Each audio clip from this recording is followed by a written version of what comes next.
وہ زمانے میں معزز تھے مسلمان ہو کے، اور تم خوار ہو تارک قرآن ہو کے۔ ارے ہم تارک قرآن کب ہوئے؟ ہمارے ہاں تو قرآن خوانیاں ہوتی ہیں، ہمارے ہاں تو بچے قرآن پڑھتے ہیں۔ اللہ کے نبی صلی اللہ علیہ وسلم کے فضائل تو سنو کہ اللہ کے نبی کیا کچھ فرماتے ہیں ان لوگوں کے بارے میں جو قرآن کی تلاوت کرتے ہیں۔ اور ہم لوگ تلاوت قرآن کرنے والے ہیں تو ہم تارک قرآن کیسے ہو سکتے ہیں؟ میرے بھائی، تارک قرآن کا مطلب یہ نہیں ہے کہ قرآن پاک کا نہ پڑھنے والا، بلکہ وہ انسان، وہ قوم، وہ لوگ کہ جن کو قرآن کا فہم حاصل نہیں ہے، اور وہ لوگ اپنی زندگی کو قرآن کے مطابق بنانے کی فکر میں نہیں ہیں۔ آج ہماری زندگیاں بالکل دوچار ہوئی ہیں ایسے حالات تھے کہ جن کے اندر ہمارے اکثریت بلکہ 99% لوگوں کو قرآن کے معنی کا ہی نہیں پتا۔ بھائی، آپ نے قرآن پڑھنا شروع کیا، الحمدللہ رب العالمین کا مطلب کیا ہے آپ کو یہ نہیں پتا، لا ریب فیہ سے کیا مراد ہے نہیں پتا، ھدی للناس سے کیا مطلب ہے نہیں پتا۔ یار ہم اپنے بچوں پہ دم کرتے ہیں قل اعوذ برب الفلق، قل اعوذ برب الناس پڑھ کے، ہمیں ان دو صورتوں کے معنی نہیں پتا، ان کے مقاصد نہیں پتا، یہ دم کیوں کیا جاتا ہے یہ تک نہیں پتا۔ تو میرے بھائیوں، میری بہنوں، پھر ہم قرآن کو اپنے حق میں لے کے آ رہے ہیں یا اپنے خلاف لے کے آ رہے ہیں؟ یاد رکھو، یہ جو کتاب اللہ نے ہمیں دی ہے نا، اس کتاب کا ہم پہ حق ہے، اور اس حق کے بارے میں سوال ہوگا۔ القرآن حجت لک او علیک، او کما قال علیہ الصلوۃ والسلام۔ اللہ کے نبی صلی اللہ علیہ وسلم فرماتے ہیں کہ قرآن یا تو تمہارے حق میں گواہ بن کے آئے گا یا تمہارے خلاف گواہ بن کے آئے گا۔ ہم لوگ اپنے حق میں بنا رہے ہیں، خلاف بنا رہے ہیں۔ اب سوال یہ ہے کہ قرآن کا علم بہت بڑا علم ہے، اور اس کے اندر، اس ایک مقدس کتاب میں، ان دو گتوں کے درمیان جو کچھ لکھا ہوا ہے وہ اتنا بڑا سمندر ہے کہ لاکھوں تفاسیر لکھ دی گئی ہیں، کروڑوں لوگ اس سے فائدہ اٹھا کے اور نفع پہنچا رہے ہیں، اور زندگیاں لوگوں کی لگ گئی ہیں، لیکن اس کے قطرے کو پہنچنے والا کوئی نہیں۔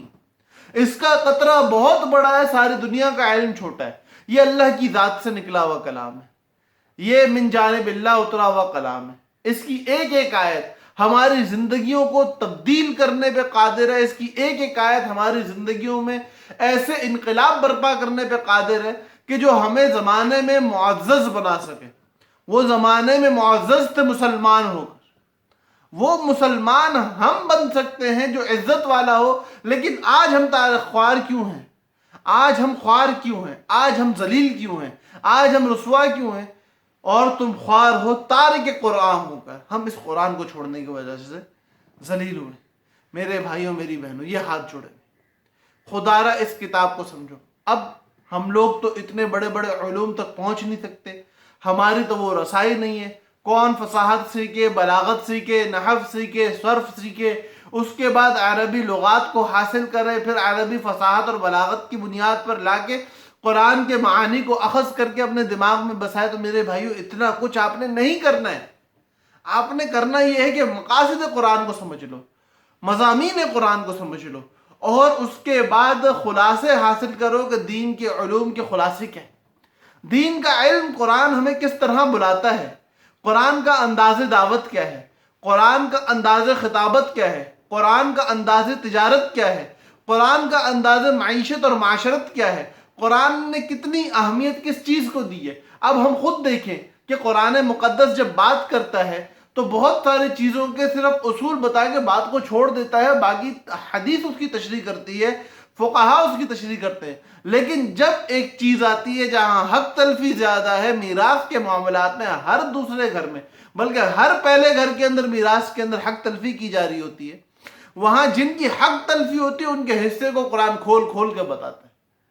جس نبی کی زندگی سے مسلمانوں کو، آج کے مسلمانوں کو دوچار ہونا تھا، اور آج کی زندگی میں جہاں ہمیں جس قسم کے فتنے ہمارے سامنے آنے تھے، جن قوموں کی مینٹیلٹی کے ساتھ ہمیں کام کرنا تھا، یہودی اور نصرانی، تو ان کے انبیاء جن کو یہ ماننے والے، ان کی تفاصیل ہمیں تفصیل سے بتائی۔ حضرت موسیٰ، حضرت عیسیٰ علیہ السلام کے قصے ہمیں کھول کھول کے اس لیے بتائے کہ ان کی قوموں نے جو دغا اپنے نبی کے ساتھ کیا، وہ دغا تمہارے ساتھ ہوگا۔ اپنے آپ کو بچا کے رکھو، بنی اسرائیل کی مینٹیلٹی کو سمجھ کے تم دنیا میں اسلام قائم کر سکتے ہو۔ یہ ہمارے لیے تعلیم ہے قرآن میں بنی اسرائیل کو بیان کرنے کی۔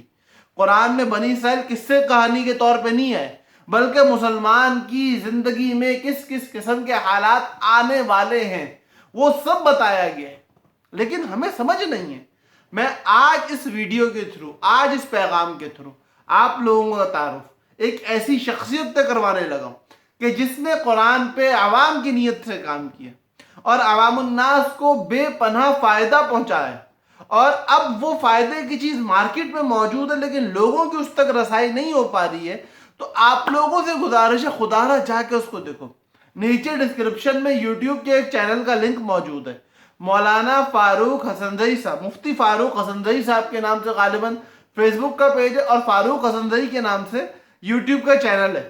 ہمارے استاد ہیں، اللہ پاک ان کی دنیا میں، جان میں، مال میں برکت عطا فرمائے، کئی سالوں سے قرآن کا دورہ کرا رہے ہیں، کئی سالوں سے لوگوں کو قرآن سکھا رہے ہیں، لوگوں کا تعلق قرآن سے جوڑ رہے ہیں، اور لوگوں کو اللہ والا اور قرآن والا بنا رہے ہیں۔ آؤ ہم لوگ ان کے اس تمام تر فیض کو حاصل کریں۔ قرآن کی تفسیر سیکھنی ہے، حضرت کے چینل پہ موجود ہے۔ قرآن کے تراجم سیکھنے ہیں، حضرت کے چینل پہ موجود ہے۔ قرآن کے اندر موجود باتوں کو خلاصتاً حاصل کرنا ہے، حضرت کے چینل پہ موجود ہے۔ قرآن کے مقاصد کو حاصل کرنا ہے، حضرت کے چینل پہ موجود ہے۔ قرآن کی ایسی جامع محنت کر رکھی ہے کہ آپ کو مکمل فائدہ ہو سکتا ہے۔ خدا را اس اللہ کے بندے کی اس کاوش سے فائدہ اٹھا لو۔ آج اگر ہم نے اپنے علماء کی قدر نہ کی، آج اگر ہم نے اپنے بزرگان کی قدر نہ کی، تو میرے بھائیوں پھر ہم کہاں سے جا کے، کس سے جا کے اپنے لیے رہنمائی طلب کریں گے؟ اس لیے گزارش ہے کہ اس لنک پہ ایک بار جا کے دیکھنا ضرور، خدا را ضرور دیکھنا کہ وہ کہہ کیا رہے ہیں، ان کا انداز کیا ہے، اور اس کے ساتھ ایک ایڈ آن لگا لو۔ آپ یوں سمجھ لو کہ ایک بہت بڑے فائدے کی چیز کہ حضرت نے اپنی زندگی پوری میراث کے علم کے نام کی ہوئی ہے۔ اس علم کو لوگ سیکھنے کے لیے دور دراز کے اسفار آج بھی کرتے ہیں۔ لوگ دنیا بھر سے حضرت سے رابطے میں ہیں، تعلق میں ہیں۔ حضرت کی کتابوں کو دنیا بھر میں پڑھایا جاتا ہے۔ اللہ رب العزت نے میرے اور آپ کے اوپر رحم کیا کہ حضرت کی زبانی یہ پورا علم حضرت کے چینل پہ موجود ہے، تو ہم کیوں استفادہ نہ کریں؟ کیا یہ ہماری اور آپ کی بدبختی نہ ہوگی کہ اتنی بڑی نعمت کے ہوتے ہوئے ہم لوگ اس سے استفادہ نہیں کرتے؟ میرے بھائیوں، ایک بار جا کے دیکھو، ضرور دیکھو۔ اس کے بعد آپ کو یہیں سے استفادہ کرنا بہت اچھی بات ہے، نہیں کرنا کہیں اور سے کرنا آپ کی مرضی، لیکن ایٹ لیسٹ اس کتاب کو سمجھنے کی کوشش ضرور کرو۔ امید ہے میرے بھائیوں کو، میری بہنوں کو بات سمجھ میں آ گئی ہوگی۔ اللہ پاک ہم سب کا حامی و ناصر ہو۔ السلام علیکم ورحمۃ اللہ وبرکاتہ۔